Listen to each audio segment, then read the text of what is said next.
Okay, just want to share with you a few words. Yesterday, Yud Shvat, was the yahrzeit of Reb Shalom Sharabi. Anyone who's ever been to Arizal knows that one of the prominent kvarim down there, near the Archaim HaKadosh, near the Pri Chadash, near the kever of the Ben Ish Chai, painted near Reb Chaim de la Rosa, is Reb Shalom Sharabi. His yahrzeit is Yud Shvat. He was born in the year Tuf Pei. Tuf Pei is what? 1720. He was one of the great Mikubalim in Taiman. Actually, we have a record of his visit when he went to Baghdad. The Ben Ish Chai writes about when in Binayahu, Chelek Aleph, Daf Lamed Beis, Ben Ish Chai writes about the visit of Rav Shalom Sharabi to Baghdad. The Rav Shalom Sharabi was a great Mekubal, especially in the Kabbalah of the Ari. The Chida writes about him in the Shem HaGedolim that he knew Kemat Sefer Eitz Chaim Bal Peh. He was a baki in the Hakdamos of the Arizal, and he was one of the ones who arranged all of the Kavanas of the Arizal. He wrote a great kuntras called Rechoivos HaNahar. Now, he was mechavein all the Kavanas of the Ari. Every night after Tikkun Chatzos and Tikkun Rachel and Tikkun Leah, which are different parts of Tikkun Chatzos, he was meyached yichudim. But there's something very interesting about the soul of the Rashash. By the way, the Rashash set up a system. One time when I was in Eretz Yisrael, I went into Yeshiva Shar Shamayim, but they only they convene at a certain time. It was before the yeshiva convened. So I asked them, tell me what's the important yediyah about Kabbalah of the Rashash. So they said like this, that the way the calendar works, the way the history of the calendar is, that every tefillah from the beginning of time until the end of time, each tefillah, based on different computations of the spheros, every day of the month corresponds to a different sphera, every time of the day corresponds to a different sphera.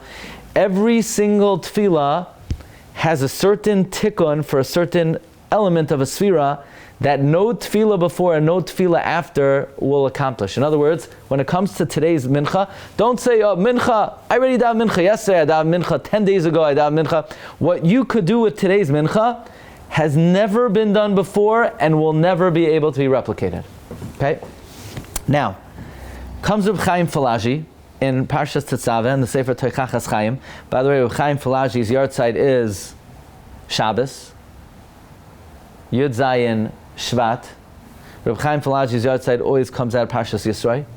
Why? Because there are 72 psukim in Parshas Yisroi, and he wrote 72 svarim. Reb Chaim Falaji says that he was gadol, about Reb Shalom Sharabi, he was gadol b'Torah b'Chasidus, meforsim b'Kabbalah, and when the Arizal promised his Talmidim that I will come back to you, he did. Reb Arizal came back as Reb Shalom Sharabi. You know about this? Reb Chaim Falaji revealed that the Arizal came back to this world as Reb Shalom Sharabi.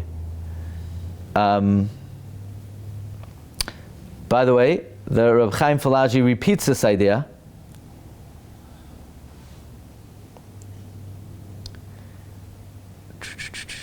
In the Sefer Tosefes Chaim, at the end of Tzava Mechayim, Reb Chaim Falaji says that I wrote in my Sefer Toichachas Chaim that again the Arizal came back to this world as a Rashash, and the Reb Chaim Falaji says in the Sefer Kafa Chaim that the Chida said that the minhag of the Rashash in his base medrash was every Erev Shabbos before Mincha he would do Hataras, not Nedarim, Hataras Klalois.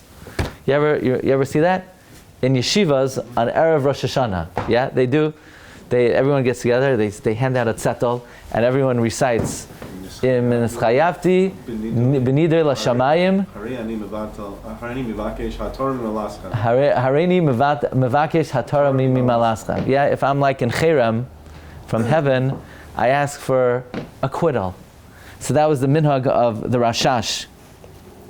So Reb Chaim Falaji says that since the Rashash was the Gilgal of the Arizal, and he was his Mamala Mekoimai, and the Arizal knew on Erev Shabbos from all the different klalois that could have been on him, that's why the Rashash would take care of this every Erev Shabbos. Rav Chaim Falaji repeats this in Shalas Tshuvas Alev Chaim Chelek Beis Siman Tzadi Hey.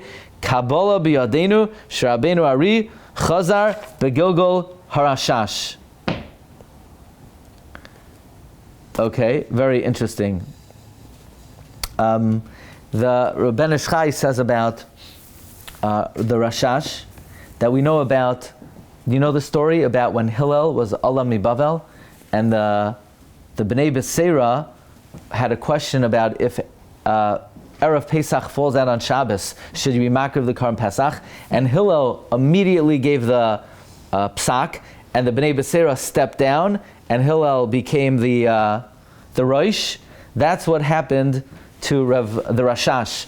Rav Gedalia Chiyun was in Yerushalayim, and when the Rashash came to Yerushalayim, when Rav Gedalia Chiyun recognized the godless of the Rashash, he stepped down, and the Rashash became the leader of the Yishuv in Yerushalayim. Let's end with this. By the way, the minhag of the Divrei Chaim of Sanz was to count Sfiras HaOmer after the Seder. You ever see that? In a lot of Haggadahs, they print Sfira after the Seder. Many Hasidim do that. They count Sfira after the Seder. And that was the minhag of the Divrei Chaim. However, when the second night, right? Yeah, the second night. The first night you would count Hayoim Yoim negative 1 day of the Omer. Yeah? The first night is the Tonight is negative 74 of the Omer, yeah? There's a story about two observant people. They just became observant, they became Baalei Tshuva. So the husband comes home, he asks his wife, what's for supper tonight? And she says, last night was chicken. Yeah? So, anyway, when the Divrei Chaim got a hold of the Sefer in Nahar Shalom of Sharabi, and he saw how he says that the correct way to do it is to do Sfira earlier in the evening, like everybody else does. The Divrei Chaim says, had he not been noyig this all the years and following the minhag of his rabbeim, and he's already an old man, it's very hard to change his custom, he would start counting Sfira right after Marav, like the opinion of the Rav Sharabi. This is brought in the Shar Yisaschar of the Munkatcher, Chelek Aleph, page Samaches. One last thing from the Munkatcher, yeah? What? Seder night? No, there's some special Indian to do Seder night after the Haggadah. That's many. Israel, it's not an Indian. It's not a problem. So Sharabi lived in Eretz Israel. The what? There was Hasidim, they count Sfira late for whatever reason. I did that. I went out to shul at 2 o'clock in the morning to do Sfira. Really? You went back to shul? Yeah. At one time, 1 year, I think. Okay. Near my house. But he's saying in Eretz Yisrael, the second day, there's no Seder second night. There's no Seder on the second night. So it's not a problem. We could say it any time. Why? I mean, it's only an Indian in Chutz La'aretz. Apparently, Rav Shalom Sharabi wrote, even if you live in Yemen, you should do it earlier in the night. In Yemen, yeah. Yeah. Now, the Munkatcher once visited Har HaZeisim. We know the Munkatcher came to Yerushalayim to meet the Saba Kadisha, and he was strolling around the various Matzevos and Har HaZeisim. We know the Arachaim HaKadosh, the Pri Chadash, and he noticed a very unusual title on the Rashash's kever. It says Hashaktan. You know what the word Shaktan means? Shin Kuf Daled Nun. There's a biography about Rebbe Yashav, Hashaktan. Shaktan means the masmid, a masmid. And the Munkatcher was very bewildered that that's not something you write about a makubal, that he was a masmid. You write that about like a kid in Mesivta, you know? You write that about an avrech in Koilel, that he's a masmid, he's diligent. Why would they write about the Rav Shalom Sharabi that he's a shaktan? Says the Munkatcher, from here we learn that they wanted to show that everything that the Rav Shalom Sharabi achieved in his godless mysticism and Kabbalah, it all was rooted in his tremendous diligence, in his hasmada, and therefore it is worthy, it is appropriate to say about such a great personality that he was not only a great Makubal and Tzaddik, but he was a Shakdan. The Balei Kabbalah write, the Pasuk says in Tehillim, Perak Samaches, Alisa Lamoraim, Shavisa Shevi. There are three great lights that are alluded to in the word Shevi. Shevi, Shimon Bar Yochai. Shevi, Yitzchak ben Shloimai, the Arizal. Shevi, Shalom ben Yitzchak, the Rashash. The Moshe Rabbeinu went upstairs. He went upstairs to receive all elements of the Torah, even the Kabbalah of Shimon Bar Yochai, Yitzchak ben Shloimai, and Shalom ben Yitzchak. And you could also say Yitzchak, Rev Shloima ben Yitzchak, Rashi. But okay. Oh, yeah. Have a great day, everyone. Baruch haba tzlacha.